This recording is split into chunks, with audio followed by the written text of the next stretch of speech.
adalah di sini saya akan menjelaskan tentang exception handling di Python. Pertama ada try dan except. Try itu apa? Try itu adalah keadaan yang benar. Jadi di sini ada kita masukkan variabel angka. Angka itu adalah integer yang nantinya akan kita inputkan. Hasil ini adalah variabel yang isinya operasi matematika, yaitu 10 dibagi dengan angka. Angka itu variabel tadi yang isinya adalah input kita. Print hasil, yaitu hasil dari operasi ini. Nah, jadi ini adalah keadaan yang benarnya. Apabila kita inputkan angkanya benar, kita input integer, maka akan keluar hasil. Nah, except value error itu adalah keadaan di mana keadaan yang salah. Value error itu artinya yang kita masukkan salah itu adalah value-nya. Jadi di sini kita minta masukkan integer kan. Jadi kalau kita masukkan yang lain, misalnya kita masukkan string gitu, atau kita masukkan float, dia bakal ngeprint pesan error itu masukkan angka yang valid seperti ini. Yang di bawah ini zero division error itu artinya apabila dibagi dengan 0, kan angka itu bisa dibagi dengan 0. Jadi apabila input kita itu 0, maka printnya ini akan mengeprint tidak bisa membagi dengan 0. Kita coba run.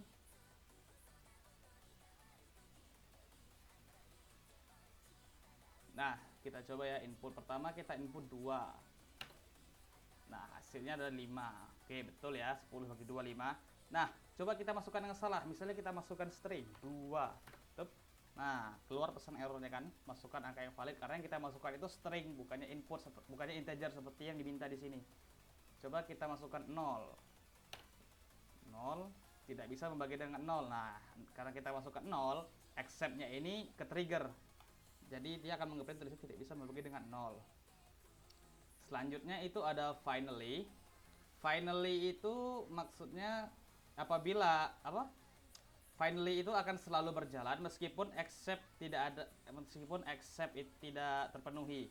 Jadi di sini ada program ini untuk membuka sebuah file di mana file itu apabila filenya tidak ada, maka akan men-trigger except file.found error.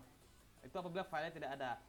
Terus di bawah ini permission error itu apabila filenya itu terbatas ke orang-orang tertentu, misalnya terbatas di administrator, maka akan memasukkan akan ngeprint access denied, return none karena filenya tidak ada. Nah, kita coba ya, jalankan opening file data.txt not found karena di sini kita tidak masukkan karena di sini none, tidak ada filenya. Jadi finally itu adalah bagian yang akan terus berjalan meskipun except tidak terpenuhi. Nah, di sini ada penggunaan if else dalam exception handling.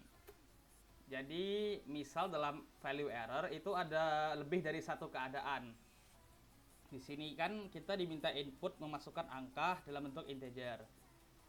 Dimintanya ini jadi kita harus memasukkan integer. Apabila kita masukkan string atau float akan mengeprint ini. Nah, jadi dicek. Misalnya kita masukkan itu, ya benar integer, itu bakal dicek lagi dengan else ini. Apakah yang kita inputkan itu lebih kecil dari 0? Misalnya lebih kecil dari 0, akan ngeprint pesan error lainnya, yaitu tidak bisa negatif. Setelah itu dicek lagi, setelah ini dicek lagi, elif, apakah age ini lebih besar dari 150? Apabila iya, akan mengeprint error yang ini. Age seems unrealistic, umur tidak realistis. Setelah semua ini dicek, barulah else. Barulah yang benarnya ya. Oh, umur di print yang kita masukkan tadi. Finally ini meskipun yang kita masukkan itu tidak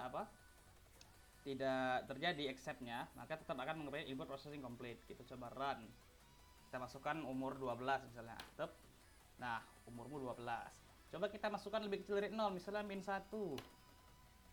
Age cannot be negative, input processing completed. Nah, kalau meskipun kita masukkan yang benar, 12 kan sudah benar kan? Tidak lebih kecil dari 0, tidak lebih besar dari 150, dan yang kita masukkan itu integer. Kita enter. Nah, input processing completed. Finally-nya tetap print. Ya, jadi seperti itu. Singkatnya tentang exception handling di Python. Jadi fungsinya itu untuk mengecek apakah terjadi error atau tidak dalam bagian try. Bagian try ini kita tentukan benarnya seperti apa, except ini dicek apakah benar atau tidak dari keadaan yang kita tentukan tadi.